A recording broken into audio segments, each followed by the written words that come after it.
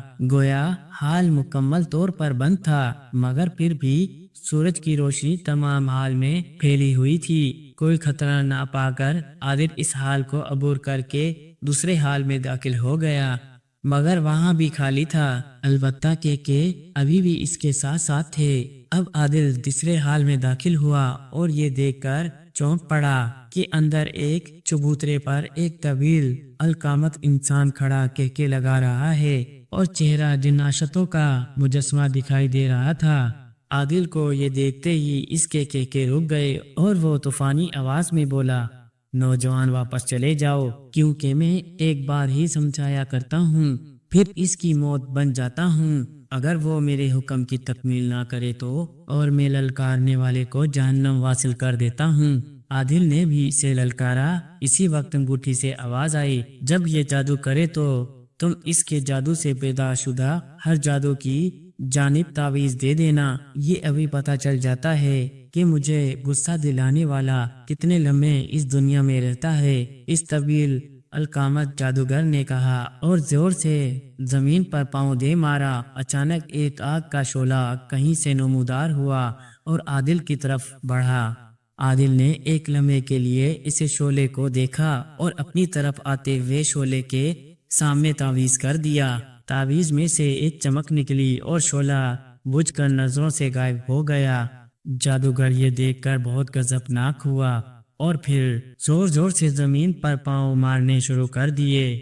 بہت سے شعلے نکلے اور عادل کو جلانے کی خاطر اس کی طرف بڑھے، مگر عادل تعویذ کا رخ اس کی طرف کر دیتا اور وہ بجھ کر غائب ہو جاتے۔ جادوگر کی نظریں اور زیادہ قہر آلودہ ہو گئی۔ اس نے اچانک سامنے لٹکی ہوئی تلوار کی طرف دیکھا اور تلوار خود بخود میان سے نکلی اور عادل کی طرف بڑھی۔ اس کا نشانہ عادل کا سینہ تھا۔ عادل نے اس کی طرف تعویذ کر دیا۔ تعویذ میں سے ایک چمک نکلی اور تلوار کو آگ لگ گئی اور وہ جلتی ہوئی نظروں سے غائب ہو گئی۔ عادل ابھی اس تلوار کو جلتا ہوا دیکھ ہی رہا تھا کہ اچانک اس جادوگر نے پاس پڑی ہوئی کھوپڑی کو اٹھایا اور عادل کی طرف اچھال دیا۔ عادل تیزی سے گھما مگر کامیاب نہ ہو سکا۔ کھوپڑی زور سے عادل کے تعویذ والے ہاتھ پر پڑی اور تعویذ اس کے ہاتھ سے گر پڑا۔ کھوپڑی انتہائی گرم تھی، اس لیے عادل کے بازوؤں کو چھوتے ہی عادل کی سسکی نکل گئی اور بازو کی کھال جل گئی۔ عادل تیزی سے تعویذ اٹھانے کے لیے چھکا کہ اچانک کہیں سے پھر ایک تلوار نمودار ہوئی۔ اس کا رخ عادل کا سینہ تھا۔ عادل یکدم زمین پر لیٹ گیا اور تلوار اس کے اوپر سے گزر گئی۔ تھوڑی دور جا کر تلوار پھر واپس پلٹی، مگر اتنی دیر میں عادل تعویذ اٹھا چکا تھا۔ اب چون ہی تلوار عادل کے نزدیک آئی، عادل نے تعویذ آگے کر دیا اور تلوار جل کر بھسم ہو گئی۔ جادوگر نے اور بھی مختلف حربے آزمائے، مگر عادل پر کوئی جادو کا اثر نہ ہو سکا۔ آخر مجبور ہو کر جادوگر نے تلوار اٹھائی، خود ہی مقابلے پر آ گیا۔ عادل جو اسی لمحے کا منتظر تھا، عقاب کی طرح اس پر چپٹا اور فضا تلواروں کے ٹکرانے سے گونج اٹھی۔ مختصر یہ کہ اپنی اپنی زندگی بچانے کے لیے دونوں انت تک کوشش کر رہے تھے۔ جادوگر نے تلوار کا وار کیا، عادل نے تلوار پر اسے روکا اور پھر پاؤں کی ایک زوردار ٹھوکر اس کے پیٹ پر دے ماری۔ جادوگر بلبلا کر دور جا گرا۔ عادل نے تلوار کو خنجر کے سے انداز میں پکڑا اور جادوگر کے دل کا نشانہ بنا کر چھلانگ لگا دی۔ جادوگر نے پلٹا کھایا، عادل زمین پر لڑکھڑاتا ہوا چلا گیا۔ تلوار کا وار اتنا بھرپور تھا کہ تلوار سخت فرش کو توڑ کر اس میں دھس گئی۔ جادوگر نے جلدی سے اپنی تلوار اٹھائی اور نہتے عادل پر وار کر دیا۔ عادل پلٹیاں کھاتا رہا۔ اچانک عادل نے موقع دیکھ کر جادوگر کے پاؤں میں پاؤں پھنسا دیا۔ جادوگر منہ کے بل جا گرا۔ عادل تیزی سے اٹھا اور فرش میں دھسی ہوئی تلوار کو نکالا اور جادوگر پر زوردار حملہ کر دیا۔ جادوگر اپنی تلوار پر وار کرتا رہا، مگر کہاں تک؟ عادل تو برق بنا ہوا تھا اور لمحے بے لمحہ اس کے حملے میں شدت پیدا ہو رہی تھی۔ اچانک جادوگر نے اپنے آپ کو بچانے کے لیے ایک طرف پلٹی کھائی، مگر عادل تاڑ گیا اور اپنی تلوار کا رخ ادھر کر دیا۔ دوسرے ہی لمحے عادل کی تلوار جادوگر کے سینے میں پیوست ہو چکی تھی۔ جادوگر کی ایک چیخ بلند ہوئی اور تڑپنے لگا۔ عادل نے ایک اور بار کر کے سر تن سے جدا کر دیا اور جادوگر بغیر کوئی سسکی لیے ٹھنڈا ہو گیا۔ عادل نے اس کی موت پر خدا کا شکریہ ادا کیا اور خون میں ڈوبی ہوئی تلوار کو جادوگر کے کپڑوں سے صاف کیا۔ جادوگر کا خون کمرے میں اس طرح بہہ رہا تھا جیسے سیلاب آ گیا ہو، لیکن اس سے بے پرواہ اس دروازے کی طرف بڑھا جو اس کی منزل مقصود تھی۔ ایک کڑی تھی۔ دروازے کو عبور کرنے کے بعد عادل نے خود کو ایک غار میں پایا جو نہایت تاریک تھی۔ ہاتھ کو ہاتھ دکھائی نہیں دے رہا تھا۔ انگوٹھی سے عادل کو کوئی ہدایت نہیں ملی تھی، اس لیے عادل آگے بڑھتا چلا گیا۔ عادل کو زیادہ دیر اندھیرے میں نہ رہنا پڑا۔ آگے سرنگ کے گھومتے ہی اسے ایک کمرہ دکھائی دیا۔ اس کمرے میں بھی ویسے ہی روشنی تھی جیسے پہلے کمرے میں تھی۔ اس کمرے میں سے گھس کر عادل نے اپنے آپ کو بہت بڑے حال میں پایا۔ اس کی وصیت سے اس بات کا اندازہ ہو چکا تھا کہ اگر یہ کسی بادشاہ کا محل ہوتا تو دربار عام کے لیے اس سے زیادہ موزوں جگہ اور کوئی نہ تھی۔ اس کمرے کے 7 دروازے تھے جس میں سے 6 بند تھے۔ صرف وہی دروازہ کھلا تھا جس میں سے عادل اندر داخل ہوا تھا۔ عادل اب اس سوچ میں پڑا تھا کہ باہر نکلنے کے لیے کون سا راستہ اختیار کرے۔ کمرے کا جائزہ لینے کے لیے وہ آگے بڑھا۔ جو ہی وہ ہال کے درمیان میں پہنچا، ہال کے سارے دروازے کھل گئے اور 7 دروازوں میں سے عجیب انسان اندر داخل ہوا۔ عادل نے تلوار سیدھی کی لیکن انگوٹھی سے آواز بلند ہوئی، تم اپنے ہاتھ دایاں انداز میں آگے بڑھاؤ اور آنکھیں بند کر لو۔ عادل نے اسی طرح کیا، پھر اچانک اسے اپنے ہاتھوں میں وزن محسوس ہوا۔ عادل نے آنکھیں کھولی تو اس کے ہاتھوں میں وہی گز دکھائی دے رہا تھا جو قلعے کے دروازے میں داخل ہوتے ہوئے غائب ہو گیا تھا۔ عادل حیران تھا کہ آخر یہ غائب کیوں ہوا تھا۔ اگر یہ ساتھ رہتا تو کیا نقصان تھا اور نہ رہنے سے کیا فائدہ ہوا؟ اس کی حیرت انگوٹھی نے دور کر دی تھی۔ اگر تمہارے پاس یہ گز رہتا تو تعویذ نہیں رہ سکتا تھا، کیونکہ جادو کی طاقت کو توڑنے کے لیے ایک چیز کی ضرورت ہوتی ہے، اور اب گز کے آتے ہی تعویذ غائب ہو چکا ہوگا۔ یہ سنتے ہی عادل کی توجہ گلے کی طرف گئی تو واقعی تعویذ غائب ہو چکا تھا۔ اس کا مقصد واضح تھا کہ گز کے غائب ہوتے ہی تعویذ اس کے گلے میں خود بخود آ جائے گا۔ اتنی دیر میں وہ عجیب مخلوق دروازے میں سے نکل کر کمرے میں جمع ہو چکی تھی اور ایک گھیرے کی شکل میں عادل کی طرف بڑھ رہی تھی۔ یہ مخلوق انسانی ڈھانچے تھے۔ انہوں نے ہاتھوں میں لوہے کے بڑے بڑے سریے، جن کے سروں پر لوہے کے سخت موٹے اور نوکیلے کیل اٹھائے ہوئے تھے، اور وہ گھیرا تنگ کرتے جا رہے تھے۔ اب عادل سمجھ چکا تھا کہ مقابلہ بہت سخت اور جان لیوا ہو سکتا ہے، لہٰذا وہ چوکنا ہو گیا۔ قریب پہنچتے ہی وہ تمام ڈھانچے اس میں ٹکر گئے اور یکدم اس کی طرف مڑے۔ عادل نے بڑی پھرتی سے اپنے نزدیک کھڑی ہوئی ڈھانچے کے کندھے پر گز دے مارا۔ اس کا کندھا ٹوٹ کر دور جا گرا، بالکل ایسے جیسے کچی مٹی کا بنا ہوا ہو۔ اسی لمحے دوسرے پکھرچے نے حملہ کر دیا۔ عادل تیزی سے گھوما اور گز اس کے سر پر دے مارا۔ اس کا سر ٹکڑے ٹکڑے ہو گیا اور وہ منہ کے بل زمین پر جا گرا۔ عادل نے اس کا وار گز پر روکا اور چاہتا تھا کہ اس کو بھی فنا کر دے کہ اچانک اس کے سر پر قیامت ٹوٹ پڑی۔ چوٹ اتنی گہری تھی کہ عادل کی آنکھوں کے سامنے اندھیرا چھا گیا اور اسے اپنا سر بھونتا ہوا محسوس ہوا۔ عادل نے موت سامنے دیکھ کر اپنے حواس اکٹھے کرتے ہوئے پینترا بدل دیا، مگر اس کے پاؤں نیچے پڑے ہوئے تھے۔ پنجر سے ٹکرا گیا، کمر کے بل زمین پر گر پڑا۔ اسی وقت کئی پنجروں کے ہاتھوں میں پکڑی ہوئی سلاخیں ہوا میں لہرائی اور تیزی سے عادل کی طرف بڑھی، اور فضا دل دلانے والے ٹکراؤ سے گونج اٹھی۔ ہلکاس قہر آلود نظروں سے اپنے بھیجے ہوئے ڈھانچوں کا حشر دیکھ رہا تھا، اور جب انہوں نے عادل کو گھیرا اور اس پر حملہ کیا تو ہلکاس نے ایک بھیانک کیکا لگایا، لیکن اس کے کیکے نے اسی وقت دم توڑ دیا۔ اب گولے میں عادل ان پر بھاری تھا اور پھر دیکھتے ہی دیکھتے اس کا آخری حربہ بھی ختم ہو چکا تھا۔ ہلکاس کا غصے کے مارے بس نہیں چل رہا تھا، ورنہ وہ عادل کی تکا بوٹی کر دیتا۔ اچانک ہلکاس نے ایک مکہ اس گولے پر دی مارا، گولا ایک چھنکے کے ساتھ ٹوٹ گیا۔ اس کے ٹوٹتے ہی جادوگر ہیبت ناک آواز میں بڑبڑایا، نوجوان، اس حربے کے بعد میری زندگی تو ختم ہو جائے گی، لیکن میں تمہارا مقصد کبھی پورا نہ ہونے دوں گا، میں شہزادی کی زندگی ہی ختم کر دوں گا۔ ہلکاس جادوگر نے کہا اور دونوں ہاتھ اوپر اٹھائے، پلک جھپکتے ہی وہ شاہی محل پہنچ گیا۔ ہلکاس کو دیکھتے ہی محل کے تمام آدمی خوفزدہ ہو گئے اور خادموں کی چیخیں نکل گئی اور ہر جانب خوف و ہراس پھیل گیا۔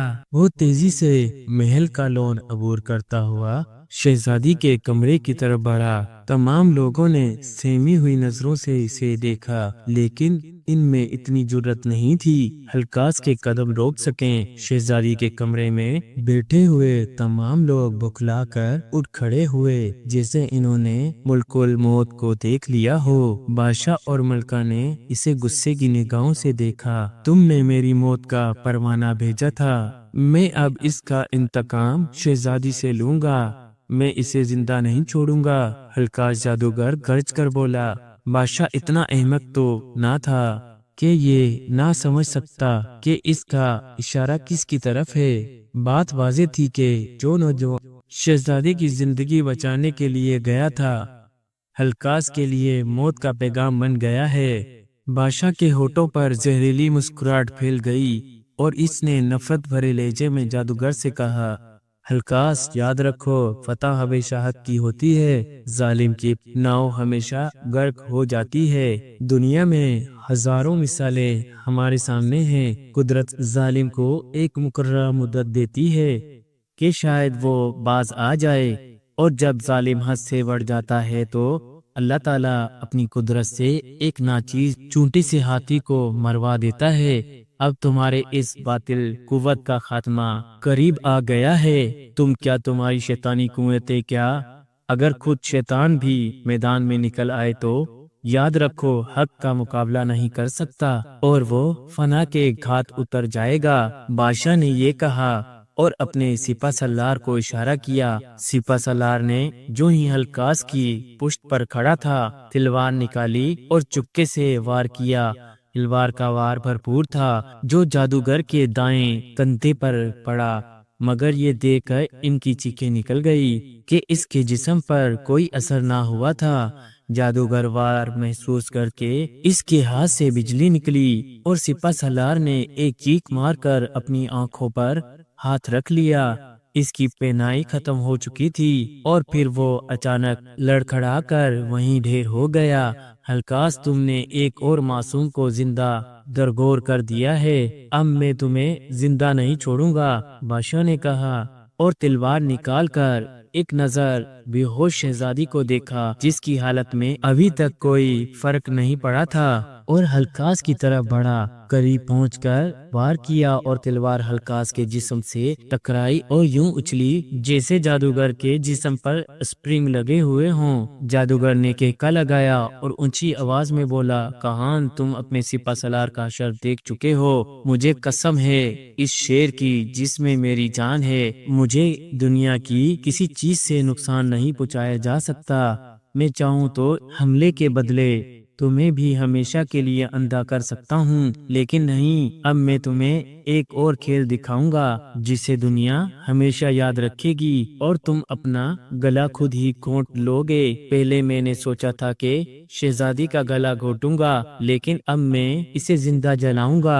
اس کی چیخیں، سسکیاں، آہیں اور پھر موت جو تم اپنی آنکھوں سے دیکھو گے وہی میرا انتقام ہوگا۔ ہلکاس جادوگر نے یہ کہہ کر شہزادی کی مسیری کی طرف بڑھا۔ ملکہ ممتاز سے مجبور ہو کر اس کے راستے میں آئی اور التجا کرنے لگی، خدارا میری بچی کی زندگی بخش دے، میں تیرا احسان زندگی بھر نہیں بھولوں گی۔ مگر جادوگر نے کوئی توجہ نہ دی اور اس جگہ کو چھوڑ کر قدرے کھلی جگہ آ گیا۔ اس نے اپنے ہاتھ کو عجیب انداز میں گھمایا اور کچھ پڑھنا شروع کر دیا۔ اچانک ہاتھ زور سے شہزادی کی سمٹ جھٹکا اور دوسرے ہی لمحے شہزادی کا جسم حیرت انگیز طور پر اوپر اٹھا اور تیزی سے بادشاہ اور ملکہ کی طرف بڑھا۔ شہزادی اس طرح سیدھی لیٹی ہوئی تھی جیسے وہ کسی تختے پر ہو جو دکھائی نہ دے رہا ہو۔ بادشاہ، ملکہ اور وزیر شہزادی کے ساتھ آگے بڑھے، لیکن ہلکاس نے دوبارہ ہاتھ سے اشارہ کیا اور اچانک ہی جادوگر اور ان لوگوں کے درمیان ایک شیشے کی دیوار بن گئی۔ بادشاہ نے اس دیوار کو محسوس کرتے ہوئے تلوار اس پر ماری، لیکن اس دیوار پر کوئی اثر نہ ہوا۔ کہان، اب شہزادی کا ماتم کرو، اور وہ نوجوان شہزادی کی زندگی کا پروانہ لے کر آئے تو اسے بھی زندہ جلا ڈالوں گا، کیونکہ اس نے مجھ سے ٹکرانے کی جرات کی ہے اور اسی وجہ سے شہزادی آگ میں بھسم ہو رہی ہے۔ جادوگر نے یہ کہا اور اپنی انگلیوں کو دروازوں اور ان کے اوپر لگے ہوئے آرائشی پردوں اور دیگر لکڑیوں کی کرسی، میز اور جو بھی لکڑی کی چیزیں بنی ہوئی تھی ان کی طرف کرنے لگا، اور وہ خود بخود اڑتی ہوئی اور دور ایک کھلی جگہ پر ڈھیر ہو جاتی۔ دروازے خود بخود دیوار سے نکلتے اور وہیں آ کر ڈھیر ہو جاتے۔ جب اس نے محسوس کیا کہ یہ ڈھیر ایک انسان کو جلانے کے لیے کافی ہے تو اس نے انگلیوں کو اس ڈھیر کی جانب کیا۔ انگلیوں میں شعلے نکلے اور پھر اس ڈھیر کو آگ لگ گئی۔ دیکھتے ہی دیکھتے آگ کے شعلے بلند ہونے لگے اور پھر ان کا دائرہ بڑھنا شروع ہو گیا۔ جب آگ کے شعلوں کی سرخی اتنی شدت اختیار کر گئی کہ جادوگر کے مقصد کے لیے کافی تھی تو اس نے شہزادی کو اٹھایا جو شیشے کی دیوار کے ساتھ پڑی ہوئی تھی اور آگ کی طرح بڑھنے لگی۔ اچانک ہلکا جادوگر کی ایک سسکاری نکل گئی اور اس کے پیٹ میں ایک زخم پیدا ہوا اور خون نکلنا شروع ہو گیا۔ گو زخم کچھ زیادہ گہرا نہیں تھا مگر خون کی تیزی کافی تھی۔ جادوگر نے زخم کو دیکھا اور پھر شہزادی کو اونچا کیا اور چاہتا تھا کہ اسے آگ میں پھینک دے کہ اچانک اس کے منہ سے دردناک چیخ نکل آئی اور وہ کمر کے بل زمین پر گر گیا۔ شہزادی اس کے ہاتھ سے چھوٹ کر زمین پر آ گری۔ اچانک ہی جادوگر نے ایک اور زوردار چیخ ماری اور وہ زمین پر پڑا تڑپنے لگا، اور دیکھتے ہی دیکھتے اس کا سر دو حصوں میں تقسیم ہو گیا اور اس سے خون نکل کر زمین کو رنگین کرنے لگا۔ جادوگر کی حالت بہت بری ہوتی جا رہی تھی۔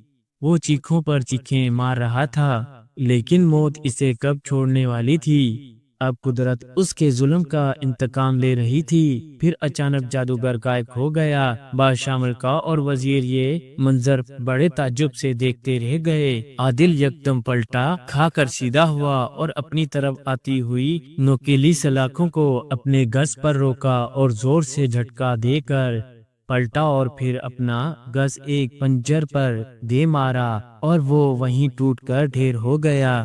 دوسرے پنجر نے حملہ کیا مگر اس کا حشر بھی ویسا ہی ہوا۔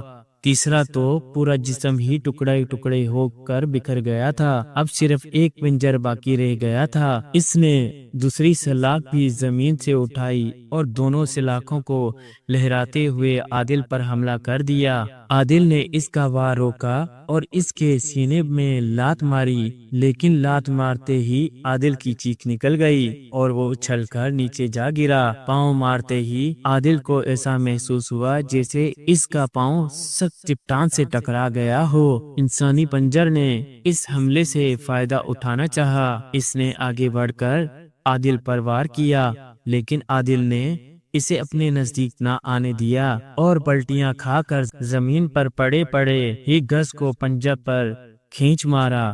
گز عادل کے ہاتھ سے نکلا اور بالکل ٹھیک نشانے پر پڑا اور وہ آخری پنجر بھی مٹی کے برتن کی طرح ٹوٹ کر زمین پر بکھر گیا۔ اس مقابلے سے فراغت پانے کے بعد عادل آگے بڑھا اور ایک دروازے سے گزر کر ایک کھلی راہداری میں نکل آیا جس میں اس کمرے کے دروازے کھلے ہوئے تھے۔ عادل نے اس گیلری کو عبور کیا اور ایک سرنگ کے دہانے پر پہنچ گیا۔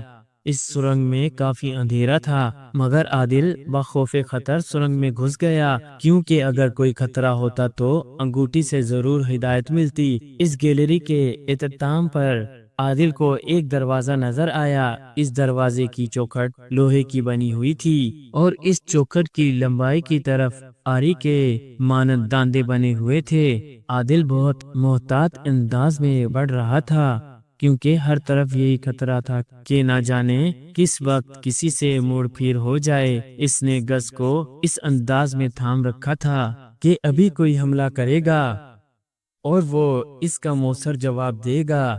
عادل جو ہی لوہے کی چوکھٹ والے دروازے کی طرف داخل ہونے لگا، اس کی حیرت سے چیخ نکل گئی، کیونکہ ہاتھ میں پکڑا ہوا گز آدھا کٹ کر زمین پر گر چکا تھا۔ عادل بوکھلا کر فوراً پیچھے کی طرف ہٹ گیا۔ یہ واقعی یوں ہوا جیسے ہی عادل اس دروازے میں داخل ہونے لگا اور گز کر دوسری طرف جانا چاہا، اچانک چوکھٹ سے تیزی کے ساتھ آری نما دانتے نکلے اور ایک دوسرے سے مل گئے۔ گز کو آگے کیا ہوا تھا، اس لیے صرف گز اس کی زد میں آ گیا تھا اور کٹ کر دو حصوں میں تقسیم ہو گیا تھا۔ عادل اس آفت ناگہانی سے بچ جانے پر خدا کا شکریہ ادا کیا۔ اگر اس کے ہاتھ میں گز نہ ہوتا تو اس وقت گز کے بجائے وہ خود دو ٹکڑوں میں ہو چکا ہوتا۔ اب عادل کے لیے ایک نیا مسئلہ پیدا ہو گیا تھا، کیونکہ اس دروازے کو عبور کرنا کافی مشکل اور دشوار کام تھا۔ عادل نے بہت سمجھداری سے ایک فیصلہ کیا۔ آخر ایک فیصلہ کر کے اس نے تلوار میان سے نکالی اور اس چوکھٹ کے اندر کر دی، اور اسی لمحے سے عادل نے فائدہ اٹھا لیا اور تیزی سے اندر چھلانگ لگا دی۔ مندانے دوبارہ تیزی سے آ ملے، مگر اتنی دیر میں عادل چوکھٹ عبور کر چکا تھا۔ اب عادل پھر ایک سرنگ کے منہ پر تھا۔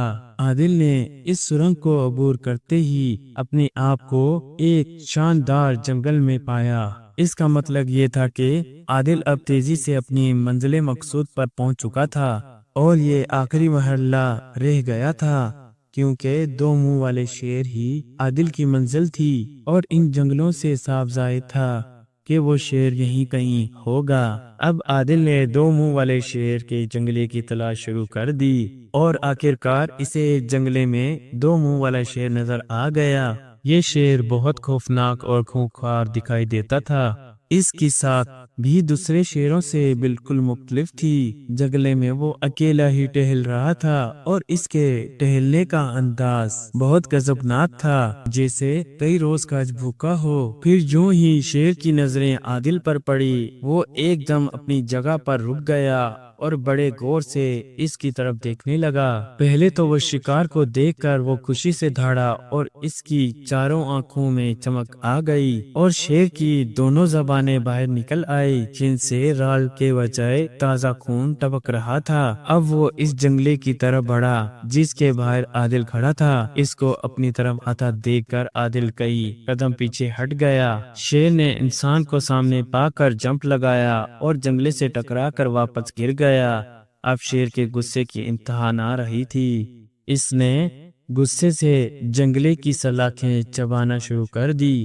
وہ اپنے پنجے مار مار کر سلاخوں کو توڑنے کی کوشش کر رہا تھا۔ غصے سے اس کی بری حالت ہو رہی تھی۔ دوسری طرف عادل اسے ہلاک کرنے کی تدبیریں سوچ رہا تھا، مگر یہاں تو مسئلہ ہی اور تھا۔ اس کے پاس مقابلے کے لیے صرف ایک تلوار تھی، اور وہ بھی آدھی۔ عادل نے کافی سوچ بچار کے بعد اپنی زندگی کو داؤ پر لگانے کا فیصلہ کر لیا، اور اگلے لمحے وہ اپنی تلوار کو دیوار کے ساتھ رگڑ کر ٹوٹی ہوئی جگہ پر نوک بنانے لگا۔ ادھر شیر اپنے شکار کو پا کر بہت بے چین ہو رہا تھا، اور شیر اپنے جنگلے سے باہر نکلنے کی ہر طرح کی کوشش کر رہا تھا۔ آخرکار شیر پیچھے ہٹنے لگا۔ 10-20 قدم پیچھے ہٹنے کے بعد شیر ٹھہر گیا، اور پھر اچانک اس نے ایک جمپ لگائی، اور وہ دوسرے لمحے وہ جنگلے کے باہر تھا۔ اس کا رخ سیدھا عادل کی طرف تھا۔ عادل پھر اسے پیچھے ہٹتا دیکھ کر بالکل تیار ہو چکا تھا۔ پھر جو ہی شیر کو اپنی طرف آتے دیکھا، عادل چھلانگ لگا کر ایک طرف ہو گیا، اور شیر دھڑم کی آواز کے ساتھ دیوار سے جا ٹکرایا، اور فضا شیر کے غرار کراٹوں سے گونج اٹھی۔ عادل نے اپنی تلوار کی نوک شیر کی پیٹھ پر گھسا دی اور شیر زخمی ہو کر نیچے جا پڑا۔ اس کی پیٹھ سے خون جاری ہو گیا تھا۔ شیر زخم کھا کر پلٹا اور عادل کو اپنے پنجے سے تھپڑ مارنا چاہا، مگر عادل اس عرصے میں کافی دور ہو چکا تھا۔ اور پھر عادل نے آدھی تلوار کو خنجر کے سے انداز میں پکڑا اور پھر لگاتار شیر پر وار اور پھر لگاتار شیر کے جسم پر وار کرنا شروع کر دیے۔ اس کا نتیجہ یہ نکلا کہ شیر بکلا کر پیچھے ہٹ گیا۔ اس وقت عادل اور شیر دونوں خون میں نہائے ہوئے تھے۔ عادل اپنا حوصلہ بلند رکھے ہوئے تھا۔ وہ اس فتح کے لیے اپنی پوری طاقت اور قوت پروکار لا رہا تھا۔ اور پھر جادوگر کے غائب ہوتے ہی شیشے کی دیوار خود بخود غائب ہو گئی اور وہ خونی آگ بھی بجھ گئی، لیکن وہ ٹوٹی ہوئی کرسیاں اور دیگر اشیاء وہیں پڑی رہ گئی تھی۔ بادشاہ اور ملکہ جلدی سے شہزادی کی طرف بڑھنے لگی اور پھر اسے اٹھا کر اس کے کمرے میں لا کر مسیری پر لٹا دیا۔ اسی وقت ایک دربار نے آ کر اطلاع دی کہ ایک نوجوان جو اپنا نام عادل بتلاتا ہے شہزادی کے لیے خون حاصل کر کے لایا ہے اور صرف باریابی چاہتا ہے۔ بادشاہ یہ پیغام سن کر خوشی سے دیوانہ ہو گیا، خود ہی اس نوجوان کو لانے کے لیے دروازے کی طرف بڑھا اور عادل کو دوڑ کر گلے سے لگا لیا اور پھر اس کو محل میں لایا گیا اور عادل 2 سر والے شیر کے گردن کاٹ کر محل لایا تھا اور اس میں سے خون نکل رہا تھا۔ عادل نے اس خون سے شہزادی کے پاؤں دھوئے اور پھر شہزادی چند گھنٹوں کے بعد مکمل طور پر صحت یاب ہو گئی۔ عادل کی خوشی کی کوئی انتہا نہ رہی۔ جب عادل نے شہزادی کو صحت یابی کے بعد دیکھا، شہزادی کی صحت یابی کا جشن تمام ملک میں منایا گیا۔ ملک بھر میں چراغاں کیا گیا، غریبوں میں کھانا تقسیم کیا گیا اور شاہی خزانے کا منہ کھول دیا گیا۔ جس کی جتنی ضرورت تھی پوری کی گئی اور اس طرح جب جشن اپنے عروج کو پہنچ گیا تو بادشاہ نے اپنے وعدے کے مطابق عادل کی شادی شہزادی کے ساتھ کر دی اور تاج اور تخت عادل کے حوالے کر دیا اور وہ دونوں ہنسی خوشی زندگی گزارنے لگے۔ دنیا میں ایک بار پھر ثابت ہو گیا کہ عزم و استقلال کی چٹان سے کوئی نہیں ٹکرا سکتا اور حق ہمیشہ فاتح یاب رہتا ہے اور باطل مٹ جاتا ہے۔ پیارے دوستو، کہانی اچھی لگے تو لائک اور سبسکرائب ضرور کیا کریں۔ شکریہ۔